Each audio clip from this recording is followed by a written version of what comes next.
Саламатсыздар, урматтуу телекөрүүчүлөр. Кутман кечиңиздер менен Коомдук биринчи каналдын түз эфиринде Ойордо ток-шоу программасы. Белгилей кетели, жайкы тыныгуудан кийинки бул биздин биринчи эфирибиз болуп турат. Жаңы телевизиондук сезонго карата жана бүгүнкү эфирди биз коопсуздук маселеси менен баштоону туура көрө турабыз. Тактап айтканда, коопсуз шаар долбоорунун тагдырына токтолгону турабыз. Анткени 6 жылдык өзүнүн бул демилге башталгандан берки мөөнөтүндө ар кандай кырдаалга туш болду.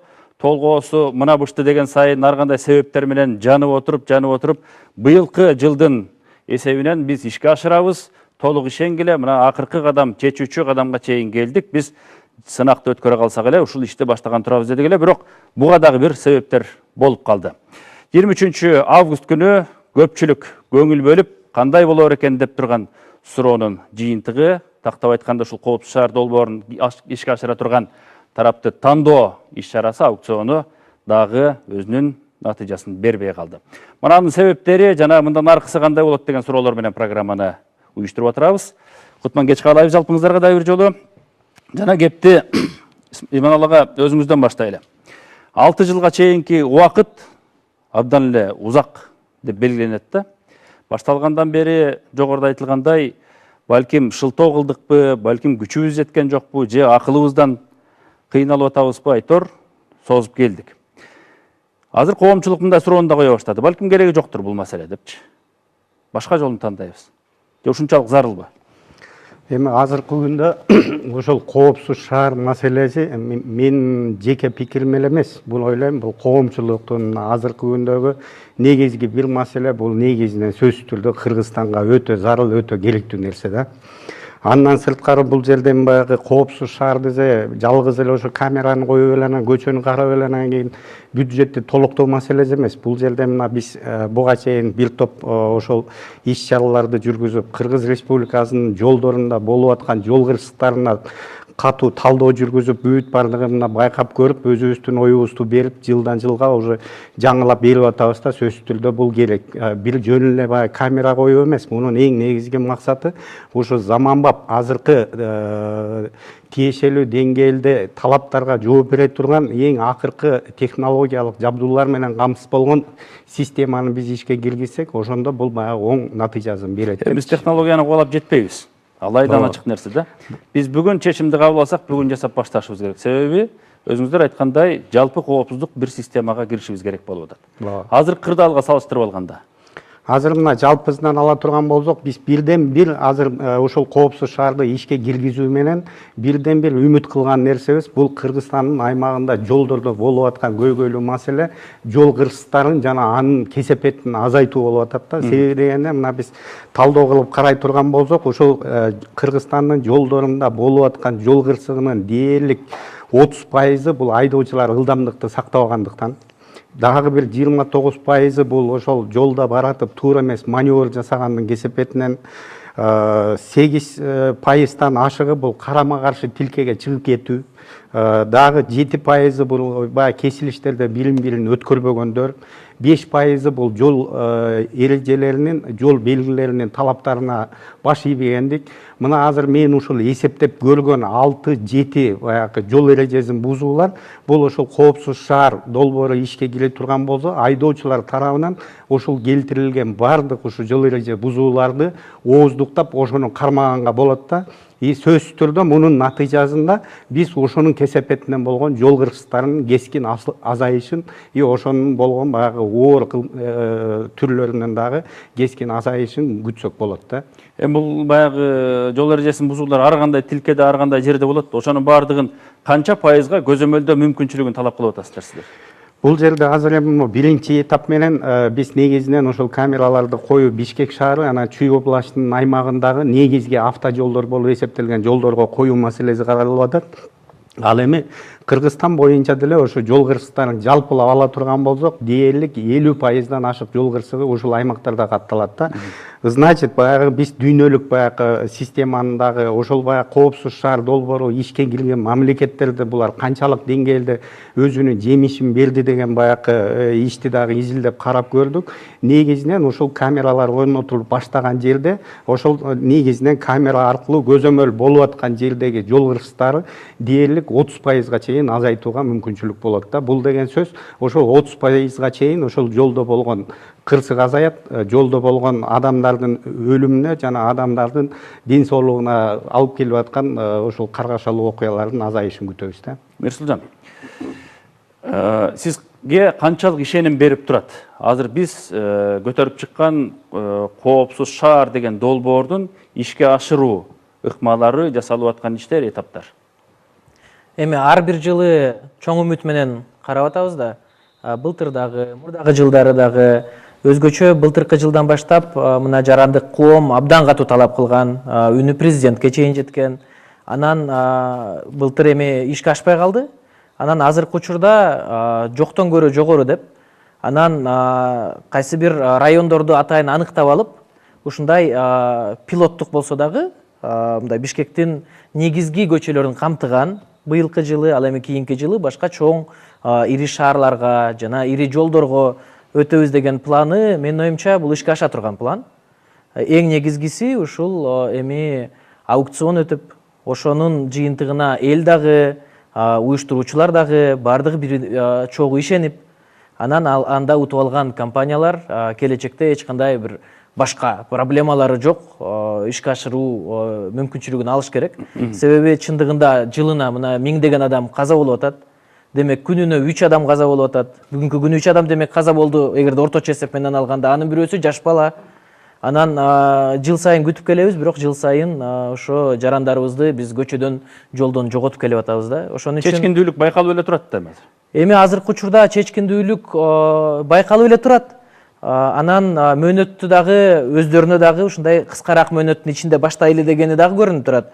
Себеби дегенде бул ушул август айында дээрлик негизги жанагы жарыясы дагы өзү дагы өтүшү керек болчу. Мына кайрадан кийинки өткөрүлүүсүн 4-сентябрга коюлду туурабы. Демек мөөнөттөрдү да кыска кылып алып атышат. Менин оюмча эми ушул аракеттер үзүрүн бериш керек да. Бакыт мырза, эми негизги жооптуу орган катарында жетектеп турасыз. 23 августта мына чечүүчү этапка келдик. Ушул күнү аукцион өтсө эле, маселе андан ары негизги өзөктүү бөлүгүнө кеткен турат деп жар салып келип эле жанагында окуя болуп калды да. Мунун себептерин баягы түшүндүргөнгө чейин бир маселе болуп атат. Бул коопсуз шаар деген долбоорду биз кандай модель катарында элестетип атабыз? Анткени башында башталганда башкача түрүн айтып аттык эле, кийин келип биз ар бир кайсы бир квадраттарды жеке компанияларга берип койсок, ар бири өзүнүн тийиштүү участогун көзөмөлдөсө деле болот экен деген өңүттөгү бир долбоордун түрүн айтып аттык эле. Кийин келип дагы өзгөртөбүз дедик. Жакында эле премьер-министр мисалы Грузияга барганда мына ушул жердин модели өзгөчөлөнүп турат. Муну терең изилдешибиз керек деген өңүттөгү пикирин билдирди да. Бүгүн биз кандай модельди көздөп турабыз? Кандай иштеши керек бул?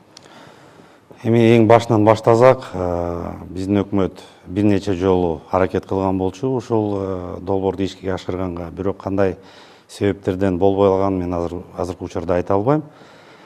Бирок азыркы модель боюнча, архитектурасы боюнча, мисалы биринчисин айтып кетсек, бул биздин жакшы айдоочуларды, эрежени бузбаган айдоочуларды наоборот коргойт. Экинчиси, бул модель боюнча биздин бюджетке эч кандай жүк болбойт. Бул деген сервистик модель. Сервистик модель бул жалпы кызматты, фото, видео фиксация көзөмөл боюнча кызматты толугу менен алганга сервистик модель. Сервистик модель ошол менен кетет. Негизги бул модель дагы кандай айтып кетсек, бул ачык жана таза өткөргөнгө мүмкүнчүлүк берет. Негизги баягы биздин президентибиз жана премьер-министрибиз тапшырма берген болчу, ачык жана ачык өткөргөн боюнча. Биз ошону эң биринчи болуп максатыбызды ошол коюп атабыз, ачык өткөргөнгө. Анткени буга чейин ушул долбоордун тарыхы таза эмес болуп чыгып аткандыктан ушул долбоордун репутациясы анча-мынча бузулган болчу. Биз ошону кайра түздөгөнгө максатыбыз ошол болуп атат.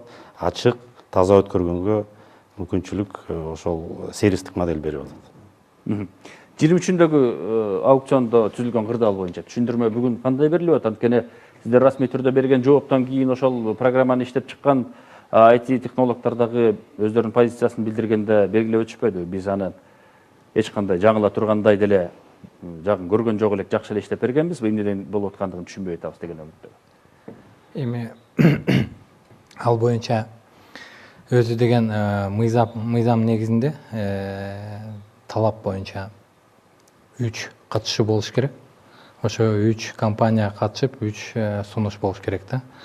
Ушул 23-үндө 3 сунуш болгон, бирок биринчи вскрытияда жана ошо Мегалайндын вскрытиясы болгондон кийин анын сунушу бир нечеге көп берилген да, бюджетке байланыштуу. Бюджети өзү 2,5 миллиардтан тегерегинде болчу да.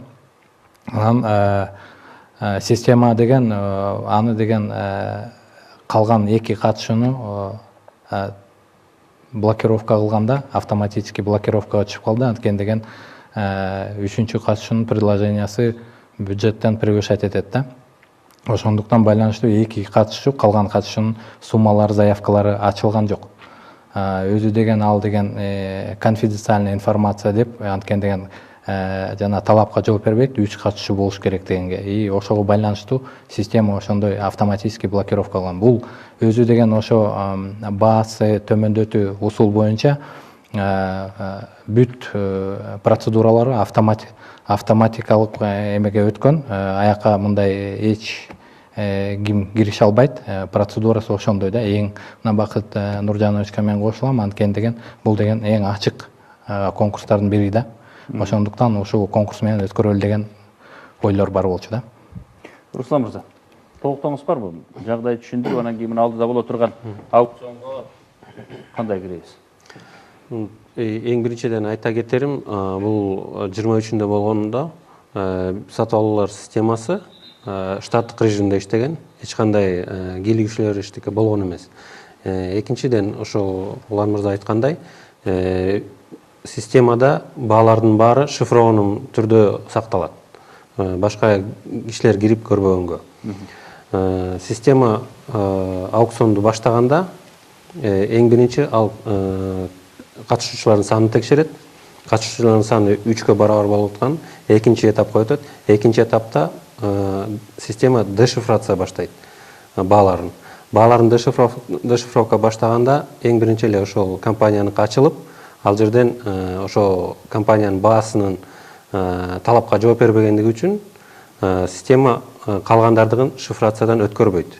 Ошондуктан бул аукционду несостоявшийся деп элестетип калдык да. Эми биз кийинки боло турган 4-сентябрда да боло турган биздин аукционду ошо катышуучулардын туура талапка жооп берген критерийлерин киргизип туура жазып берсе, ошол аукцион туура өтөрүнө кепилдик беребиз. Эгерде дагы жаңылыштык болсо, дагы үзгүлтүккө учурашы мүмкүнбү? Андай азыр сценарийлердин баарын биздин адистер карап атат. Андай ситуация болбош үчүн жанагы мыйзамга туура келген 3 катышуучу 3 туура баалары менен кирсе, анда бүт аукцион өтөт. Себеби көпчүлүк дагы айрым коомдук комментарийлерде, пикирлерде жүрүп атпайбы? Программаны биз карап отурбагандай артынан керектүү киши өтпөй атса, алып коюп атышкан жокпу деген да суроону коюп атышпайбы? Коркунуч болушу мүмкүн эмеспи? Бакыт мырза. Азыркы убакта ушу техникалык адистер иштеп атат. Мен ойлойм, ушу ушул жыйынтыгы менен жакшы эле жумуштар өтүп атат. Жыйынтык болот, жакшы жыйынтык болот. Үмүттөнүп атабыз. Бул негизи ушул системанын иштешин камсыздоонун өзү дагы бир жолго коюлуш керек го дейм да. Сиз айткандай, биз жөн эле камераларды коюп коюп анан кийин мынакей иштеп атат деп жыргап кетсек бир жөн да. Бирок ар кандай талаштуу жагдайлар болушу мүмкүн. Ал программанын так иштеши, ошол эле маалда ар бир ошондой жагдайга кабылып калган адамдын укугун туура териштирүү деген жагдайлар болот да. Ошонун өзү канчалык бизде мында базалык негизде чечилди? Бул боюнча мен жооп бере турган болсом, негизинен бул жерде эң негизги маселе бул укуктук камсыздоо маселеси да. Ошо туура айтып атасыз. Ошол бул жерде баягы 3 фильтр же болбосо 3 жолу ошону аныктап тактоочу баягы модель колдонулат да. Биринчи бул аппаратный программный комплекс, негизинен аппаратный комплекс өзү бул баягы нарушениялерди тактап бере турган комплекс, акылдуу комплекс. Ал комплекстен өткөндөн кийин уже жаңы программа азыр иштелип чыкты. Ал программа биздин азыркы транспорт каражаттарын жалпы тутуму менен биргеликте ошол бул транспорт каражаттын ээси кимге катталган, кайсыл адресте турат, ошо менен байланыштыра турган программа. Ал жерде дагы ошол нарушение барбы, жол эрежесин бузуу барбы, жокпу, ал кошумча текшерүүдөн өтөт. Андан кийин үчүнчү фильтр бул баягы биздин центр мониторинг борбору деп, ал жерде тиешелүү адистер отурат. Ошол адистерге бул маалымат катары келет дагы, ошол жерде жол эрежесин бузуу факты бар же жок деген гана эки бүтүн менен келет. Ошол жерден биздин адистер карап туруп жол эрежесин бузуу факты бар деп туруп белгилей турган болсо, анда ал кызматкердин эч кандай кийлигишүүсү жок, автоматически уже эме чыгат да, постановление жанакы ошол транспорт каражаттын ээсин тиешелүү жоопко тартуу боюнча кагаз чыгат. Эгер жок бул жерде жол эрежесин бузуу катталган жок деп бере турган болсо, ал башка ячейкага дагы сакталууга жөнөтүлөт. Бирок ал жерден дагы кошумча текшерүүдөн дагы өткөрүлөт да, баягы адамдык факторду исключать этиш үчүн кээ бирлер. Андан сырткары ошол эле мониторинг борборунун алдында жарандардын арыздарын кабыл алуу дагы электрондук түрдө, анан кагаз түрүндө кабыл алуу эске алынган. Ошол жерден ар бир ошого макул эмесмин деген адам өзү баягы электрондук же болбосо кагаз түрүндө кайрылуу бере турган болсо, биз жанагы системанын бардыгын көтөрүп, эгер жол эрежесин бузбаган болсо аны жокко чыгаруу боюнча, эгер бузган болсо ошону далилдөө жагы кайра эле бул бизге жүктөлгөн милдет болуп эсептелет. Ошону менен биз уже жарандар менен бул жагындагы так маалыматты, так системаны алып баруу жагын азыркы күндө биз толук кандуу даярдап койдук. Бул система иштеп баштаган күндөн баштап мен ойлойм биз тараптан бул тиешелүү баягы укуктук камсыздоо маселеси колго алынат. Биз билгенден Уна базарынын жанында орнотулган камералар бар. Анын шаардын ичине бир чекти борборго коюп атып эле, борбордук бөлүктө бир жерге. Анан өткөндө маалымат жүрөт, ошол камераларга түшкөн мыйзам бузуулардын, жол эрежесин бузуулардын эсебин алсак 18 гана пайызын ошол айып төлөнүптүр. Демек бул система канчалык деңгээлде ишенимдүү иштейт? Эмне кылышыбыз керек деген суроону коебуз. Бул боюнча мына биз ошол мына өкмөт тарабынан түзүлгөн комиссия иштеди. Бул техника экономикалык негиздөөдү, анан техникалык баягы тапшырмаларды изилдөө боюнча ошол жерде ошол мына авторынокто коюлган жалгыз аппараттык комплекс бар болчу. Бул жерде бир гана ылдамдыкты гана өлчөй турган аппарат коюлган болчу.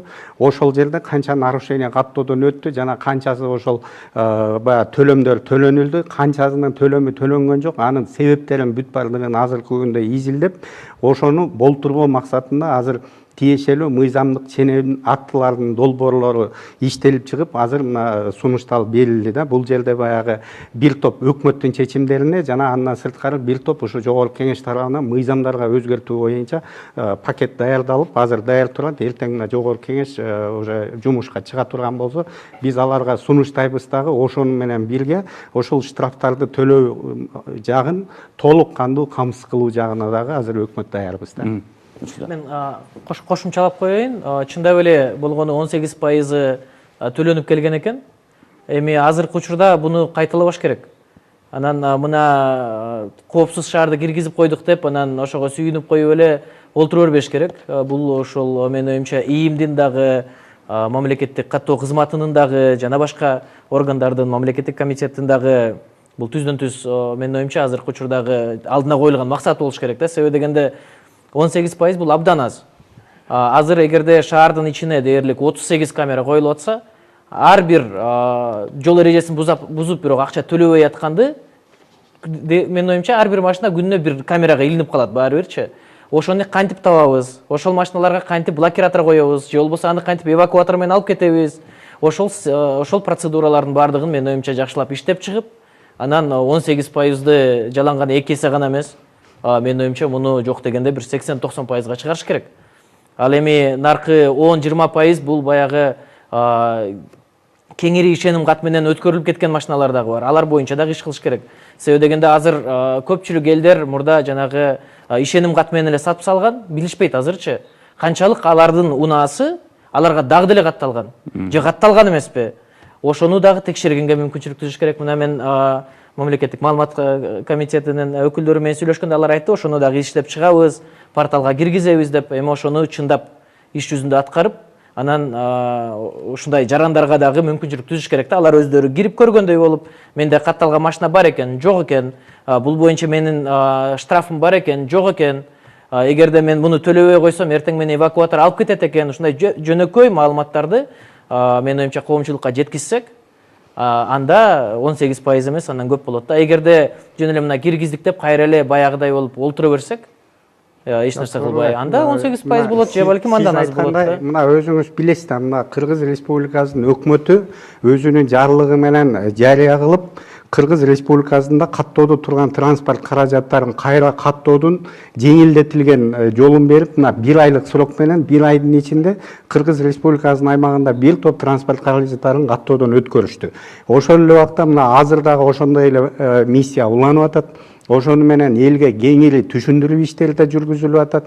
Андан сырткары мыйзам тарабынан дагы ошол толук кандуу төлөмдөрдү өндүрүү максатында бир топ иш жүргүзүлүп атат. Ошол эле убакта мына биз буга чейинки кетирилген кемчиликтердин бүт баардыгын эске алдык. Ал ошону эле ала турган болсок, ошол жанагы 18% төлөм бул чынын айтканда ошол кезде эч кандай зордуктоо, эч кимди кыйноо же болбосо мыйзам тарабынан бирөөдү баягы кандай десем баягы чектөө жагы каралган эмес болчу. Биз азыр мына именно ошол 18% Кыргызстандын жарандары бул баягы мыйзамды сыйлаган, өзүн өзү сыйлаган адамдар барып төлөйт. Бирок дагы эске салып кетет турган нерсе, ошол эле баягы буга чейин каттоодон өткөн жол эрежесин бузуулардын катталуу жана сакталуу мөөнөтү 5 жылдык мөөнөт менен мыйзам чегинде бекитилген. Ошолордун бүт баардыгы 5 жылдын ичинде төлөнүүгө милдеттүү да. Бакыт мырза, мен толуктап кетет элем. Негизги мен Мирсулжан мырзага кошулат элем. Механизмдер болуш керек. Бирок азыркы убакта жумушчу топ түзүлгөн жумушчу топтор дагы эле иштеп атат.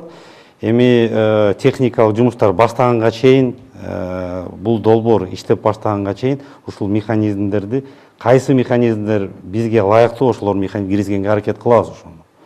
Биз ордунда турган жокпуз, аракет бар азыркы убакта. бул фактор дагы кийин бул иштин сапатына таасир этип коюшу мүмкүн да. Анткени утуп алган компания деле эгерде өзүнүн салган акчасын кайтарып ала албай тургандыгын сезсе, анда ал дагы кандайдыр бир сапатсыз же болбосо башкача иштерге барышы мүмкүн да. Мисалы сиздерге арызды жеткирбей коюшу мүмкүн, башкача ыкмаларга барышы мүмкүн, бузулушу мүмкүн да. Себеби жоопкерчилик, кепилдик деген нерсе эки тараптан тең болуш керек болуп атат. Мамлекет өзүнүн жоопкерчилик кепилдигин бериш керек, жасай турган адам өзүнүн кепилдик жоопкерчилигин. Бул жерде толук кандуу ошо төлөмдөрдү камсыз кылып берүүдө азыр мына өкмөт өз тарабынан алып атат. Ошого тиешелүү бардык механизмдер биз тараптан азыр иштелип чыгып атат да. Мен бул IT технологдордун иш аракеттери Кыргызстанда канчалык деңгээлде өнүккөндүгү жөнүндө кеп болуп атпайбы? Мына ушундай системалар тейлеп кетүү мүмкүнчүлүгү бизде канчалык деген нерсе болуп атат да, канчалык сапаттуу, заманбап, анан таасирдүү болот деген. Албетте, азыркы заманда, азыркы учурда Кыргызстанда IT багытта иштеген көптөгөн мамлекеттик ишканалар иштеп жатат. Бир нече. Алардын азыркы эң негизги багыты бул мамлекеттик услугалар деп коет, ошолорду автоматизация боюнча иш алып жүрүп атат. Азыр мисалга алсак, көп кызматтар автоматтык түрдө эч кандай кагазды толтурбоо боюнча иш жүрүп калды. Элдер аны өз көзү менен көрүп, өз көзү менен, кол менен сезип калышты. Негизи бул ошол автоматизациянын негизги результаты деп койсок болот. Негизинен бул проектти кийин алып кетүү боюнча бизде Кыргызстанда ошол IT багытта иштеп жаткан негизи адистердин, ишканалардын компетенциясы негизи бар. Мисалга алсак, азыркы учурда ошол өйдө да айтып кеткен бир нече жол кесилишинде турган камералар менен иштеп калдык. Бир аз ошол жактагы маалыматтарды алып, аларды обработка кылып, ошолордун үстүнөн иш жүргүзүп, бир аз мындай айтканда тажрыйба алып, көрүп, билип, ошонун үстүнөн азыр иш жүргүзүп атабыз. Негизи биз азыркы учурда чоң бир платформа жазып атабыз. Ошолорду обработка кылып, ошол жол бузуу эрежелерин так туура каттап, алардын үстүнөн иш жүргүзүп, анан туура бир чечим кабыл алуу боюнча. Негизи эң негизгиси бизде Кыргызстанда азыр IT багытта иштеген адистердин, ишканалардын компетенциясы бар жана ушул проекттин алкагында кийин алып кетүүгө, ошону өнүктүрүүгө негизи компетенциясы жетет деген ойдомун. Негизи бүт колдоо бар, бүт фактылар бар колдо. Аларды ушул иштерди алып кетүүгө. Бул аукционго сынакка катышуу мүмкүнчүлүгү канчалык кеңири? Кимдер катыша алат? Кимдерге чек койдуңуздар? Негизи бул сынак ачык болгондуктан любой биздин компания болобу же башка чет өлкөлөрдүн компаниялары болобу, ошолор баары катыша алат. Биз буга чейин коомчулук талкуу өткөзгөнбүз. Адан кийин тегерек стол өткөн болчу IT компаниялар менен. Ошондо тегерек столдо 30га жакын чет өлкөдөн келген компаниялар менен чогуу тегерек стол өткөргөнбүз. Эми бул азыр 23-үндө өткөн конкурста биз баягы көрүп калдык, эми 3 компания катышкан болчу. Биз азыркы үмүтүбүз бар, келаткан 4-сентябрда адан да көбүрөөк компания катышат деп. Ортодо дагы бизге чакан мүмкүнчүлүк берсе, биз Баланча деген борбордук бөлүктү же Баланча деген районду тейлеп коюуга мүмкүнчүлүгүбүз бар эле деп ортодо балким популисттик кылгандыр, балким чын реалдуу сунуш айткандыр бир канча компания баягы коомчулукка ушундай пикир таратты эле да. Сынактын требованиялары ушуга баягы кичинекей же баягы кандай саботаж кыла турган компанияларга жол берилбейт. Анткени требованияда так жазылган, баягы 1% боюнча баягы кирген боюнча конкурска, адан кийинкиси баягы 5 жылдын мөөнөтүнө канчалык проект болсо, ошондо 10% акчаны көрсөтүш керек, ошону коюш керек. Аткарганга ошо мөөнөт бүткөнгө чейин. Бирок экинчи чети Бактын мырза, бул коопсуз шаар дегенде биз жалаң эле жолдун бардыгын карап калган жерибиз жок да. Же жалаң эле ушул айдоочуларга тийиштүү жагын карап атабызбы азыр? Аябай туура суроо. Негизи ушул коопсуз шаар бул аябай чоң долбоор. Азыркы биз талкуу кылып аткан коопсуз шаар бул бир эле компонент болуп эсептелет, бул фото, видео байкоо боюнча. Бирок биз азыркы убакта техникалык тилинде айтканда ядро коюп атабыз. Негизи функционалдары көп. Канчалык кайсы кадам менен кетип атканда биз ар бир кадам менен бир функционалды кошуп баштайбыз. Эми мындай жалпы айтып кеткенде бул баягы ушул системага 112 служба кирет. Мисал келтирсек, экинчиси мисалы бул навигациянын системасы келтириш керек, ушул киргизиш керек ушул системаны. Андан кийин баягы тез жардам медикалык кызматы боюнча ошол кириш керек. От өчүрүү боюнча системаны ошол да кирет. Негизи долбоор чоң. Азыркы убакта биз бир эле компонентти киргизип атабыз.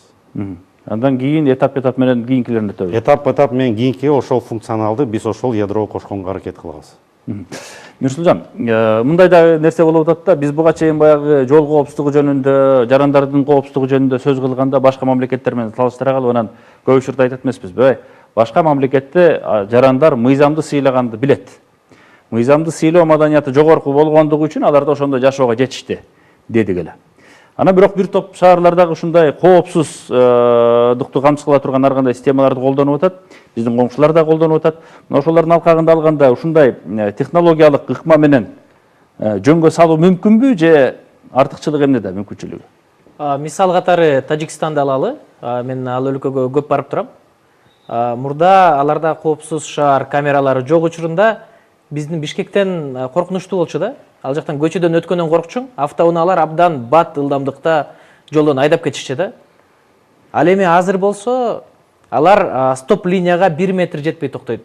Биздикилер стоп линиядан 1 метр ашып токтойт да. Алар стоп линия бизде чийилбегени бар, бирок биздин айдоочуларга айырмасы жок да тилекке каршы. Ал эми азыркы учурда Тажикстанда, ошо Душанбеде камералар коюлгандан кийин чындап эле алар ал түгүл стоп линияга жетпейт. Анан алардын ошол жол эрежелерин сактоосу кыйла бизге караганда жакшы болуп калды да. Алардын азыркы учурда айтып атканы эле ушул жөө жүргүнчүлөр эле жолтоо кылып атат, ошолорду эле камералар карабай атат. Ошондуктан алар өздөрүнүн жолуна эмес ар кайсы жактан секирип чыга калып атат деген негизги проблема болуп атат. Ал эми айдоочулардын маданияты мурдагысына караганда кыйла өзгөрдү. Ошол эле кыргыз айдоочулары бул Бишкектен Алматыга баратканда Кордайдан өтөр замат дароо алардын маданияты өзгөрөт. Дароо алар билет, жолдо камера бар, демек бул жакта жакшынакай айдаш керек, ылдамдыкты ашырбаш керек деп. Демек эгерде жолдо ушундай система түзүлсө, камералар турса, биздин Бишкектик болобу, айылдан келген айдоочу болобу бардыгы билет. Себеби дегенде балким биринчи ай билбей калышы мүмкүн. Балким биринчи айда бир 2-3 жолу жол эрежесин бузуп коюшу мүмкүн. Бирок биринчи жолу ага жанагы кат келип, мына сенин штрафың мындай болуптур дегенден кийин мен оюмча алардын тартиби дагы жол айдоо маданияты дагы өзгөрөт. Буга мисал катары ушул көп өлкөлөрдө бар да. Анан айтылып атпайбы, функциясы абдан чоң депчи. Чындап эле бул камералардын функциясы абдан чоң да. Британияда мындай камералар жолдо бүт көчөлөрдө турат да, ар бир двордун ичинде дагы. Анан эсиңиздерде болсо керек, ал жакта жана бир учурда мародерство болгон да. Ал жактагы ушул четтен келген мигранттар мародерство кылып койгон. Биринчи күнү полиция аралашкан эмес. Бирок экинчи күнү камерадан көрүп бардыгын камап коюшкан да. Андыктан мунун мүмкүнчүлүктөрү абдан чоң. Ушул коопсуздукту түзүүгө келечекте дагы, азыркы учурда дагы алгач ушу жол эрежелерин, жолдогу коопсуздукту сактап берсе, анан келечекте өнүктүрүп кете алат деп ойлойм.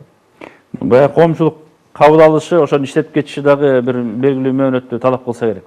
Өзгөчө биз ушундай бир өзгөчө шартка айдап көнүп алган кыргызстандыктар үчүн аны киргизиштин өзү кыйынчылыктары талап кылышы мүмкүн да. Бирок ошол эле маалда кичине катуураак караш керек. Мисалы ошол эле сиз Алматыны мисал кылып атпайсызбы? Ал жакта айып пул төлөшүң керекпи? Болду, төлөшүң керек деген түшүнүктү калыптандырууга жетишкен да. Бизде ошондой механизм калыптандыбы бүгүнкү күндө? Азыркы күндө бул эми бир күндө боло турган нерсе эмес. Бардыгы эле ошо тартипке сала турган маселе бир күндө эле уктап турганда эле тартип болуп калат дегенде мен алысмын. Акырындап келе турган нерсе. Мына өзүбүз жанагы авторынактын жанында коюлган камераны эле эске ала турган болсок, биринчи күндөрү камера иштеп баштаганда ошол жерде 700гө чейин нарушенияны бир эле камера фиксировать этип баштаган да. Анан кийин уже жарыя кылып туруп, андан кийин жанакы постановление чыгарылып, тиешелүү чара көрүү боюнча уже каттар жөнөтүлө баштагандан кийин ошол жанагы 700 нарушение күнүнө 15ге чейин түшүп калган. Значит, биздин эл деле ага көнөт, ага туура мамиле жасайт. Себеби дегенде мына күн деле коопсуз шаар деп айта берип, азыр биздин деле элден күтүп атканы чоң бир баягы жакшылык катары күтүп атканы ошол да. Мына азыр Бишкек шаарынын аймагында деле 4 көчөнүн кесилишине пилоттук кылып туруп, бирок ошонун жыйынтыгынан биз баягы эч кандай баягы эме кеткен жок, постановление чыгарылган жок. Бирок ошону менен биз баягы могу жалпы нарушенияны эсептеп, ошону баягы негизги модель катары кылып алып көрдүк. Ошол жерде камералар коюлуп, мына 2-3 айдан бери турат.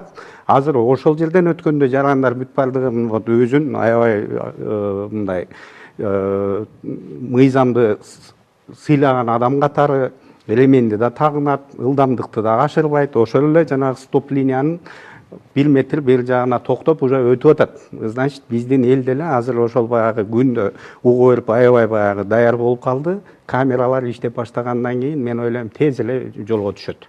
Мен оюмча эң негизгиси, кошумча кылып койсом, эл дагы бирөөдөн үлгү алат да. Мисалы, эгерде сиздер бир чоң министрди анын жолдон жол эрежесин бузуп койсо, аны катып койбой, аны коомчулукка чыгарып, мына момундай министрди штраф салдык. Бир айда ал 5 жолу жол эрежесин бузуптур деп, аны уят кылсаңар, ишчилер эч нерседен коркпой. Ошондо эл анан түшүнөт, ай, бул министрлер дагы штраф салып атат. Бизди да төлөтөт турбайбы булар деп туруп, анан жол эрежесин сактап баштайт. Ал эми аларды катып коюп, анан жөн эле байкуш адамдарга эле асыла берсеңер, андай болбой калат. Ошон үчүн жанагы эми бул 2 этаптуу болуп атпайбы? Автомат биринчи тартат, анан кийин силер карап атасыңар да, эми бул балким кортеж өтүп аткандабы же башка учурдабы деп. Ошол маалда башка учурларда мындай катпай бардыгын коомчулукка көрсөтсөңөр, менин оюмча ошончолук тезирээк ылдамдыкта биздин маданиятыбыз дагы өзгөрөт да. Азыр бул система ишке кирер менен катабыз деген биздин деле оюбуз жок. колдон келишинче ошону максималдуу чыгарып, ошонун бүт бардыгын колдон келишинче бүт бардыгын тиешелүү айыпка тартабыз деп мына биринчи күндөн баштап эле ошого даярдык турабыз. Теги Тажикстан менен Өзбекстанды кечирип коюңуз.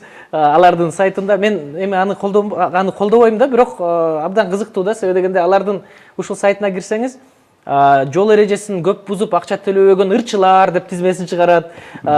Кайсы университеттин студенттери көп бузат. Ушундай ар кандай статистикаларды ай сайын чыгарып беришет да.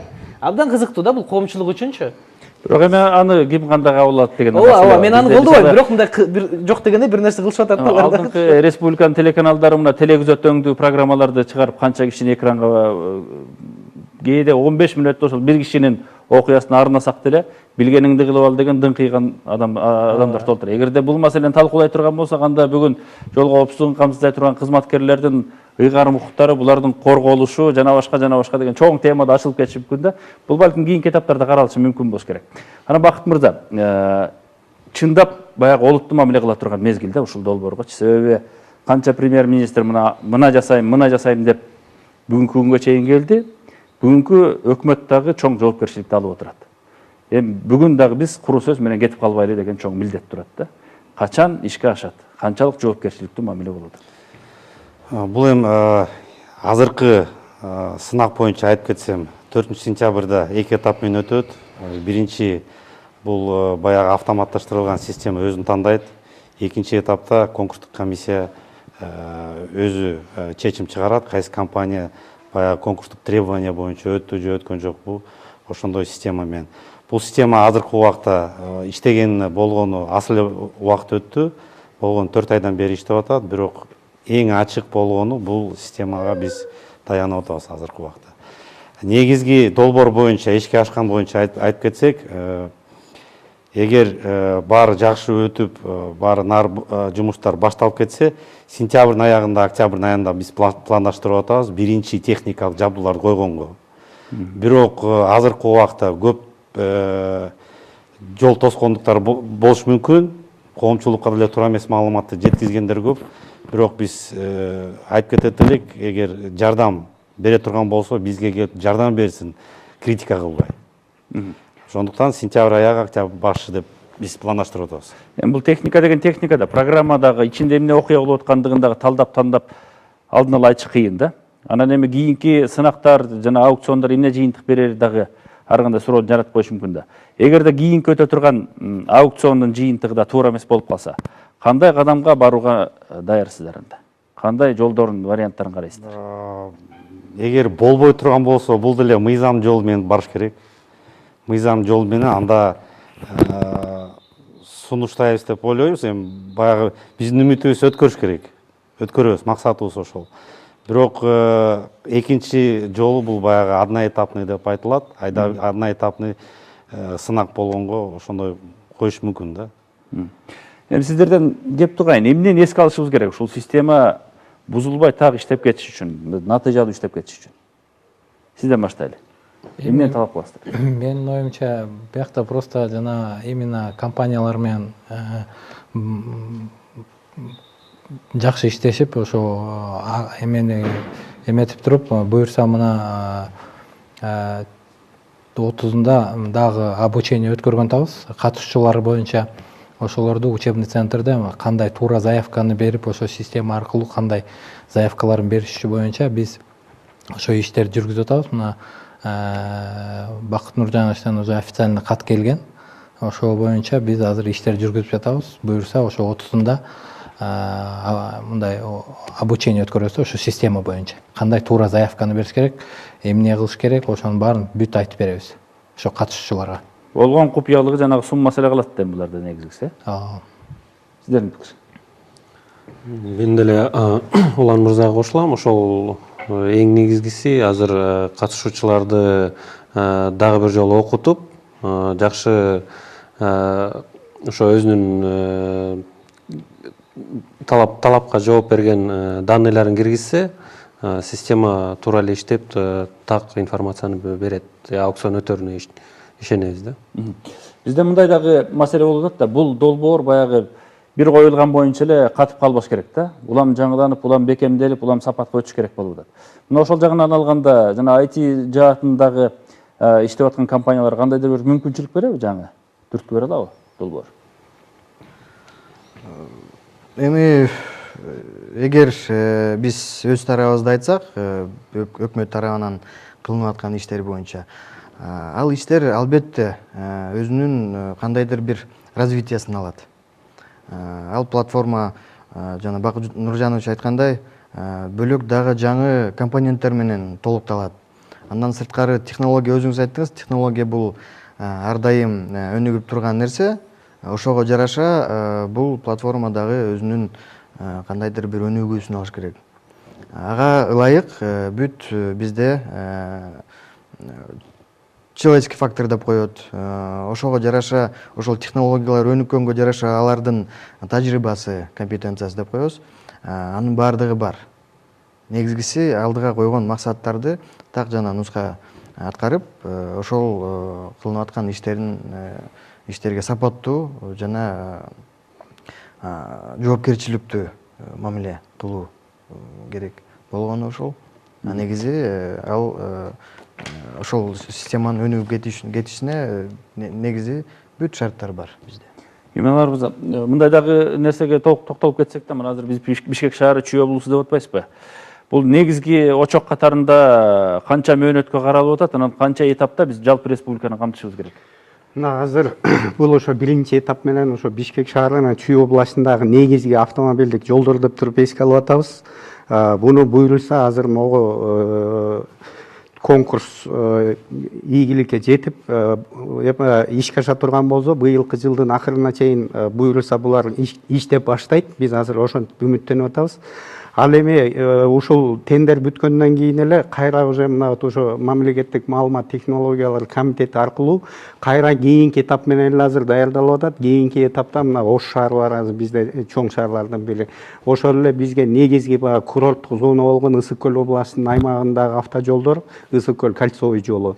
Мына экинчи этап менен ошол жакты карамай, андан кийинки этап менен Кыргызстандагы башка чоң шаарлар, ошол эле Жалал Абад, ошол эле Каракол, ошол эле дагы башка областтык деңгээлдеги шаарлар менен акырындап биз уже Кыргызстандын аймагын толук кандуу баягы көзөмөлгө алышыбыз керек.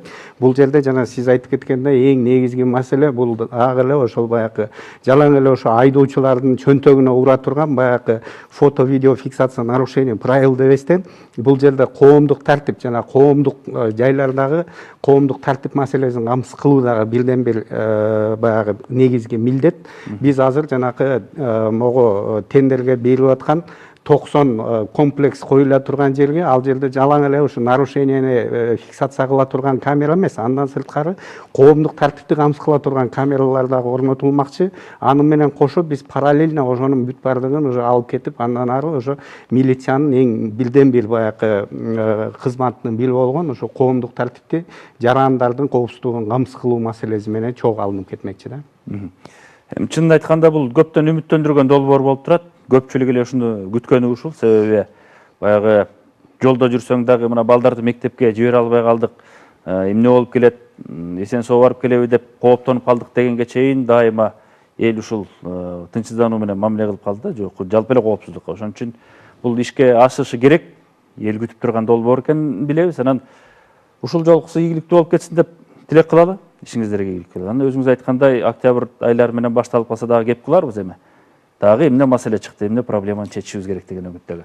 Урматтуу телекөрүүчүлөр, биз бүгүнкү программаны жыйынтыктайбыз. Жалпыңыздарга көңүл бөлүп бергениңиздер үчүн ыраазычылык билдиребиз. Сиздерге дагы рахмат айтмакчыбыз. Жана ийгилик каалайбыз. Коопсуз мамлекет, коопсуз шаар, биз тилек кылган, ниет кылган жакшы долбоорлордун бардыгынын ишке ашып кетиши үчүн тилек кылабыз албетте. Жакшы туруңуздар.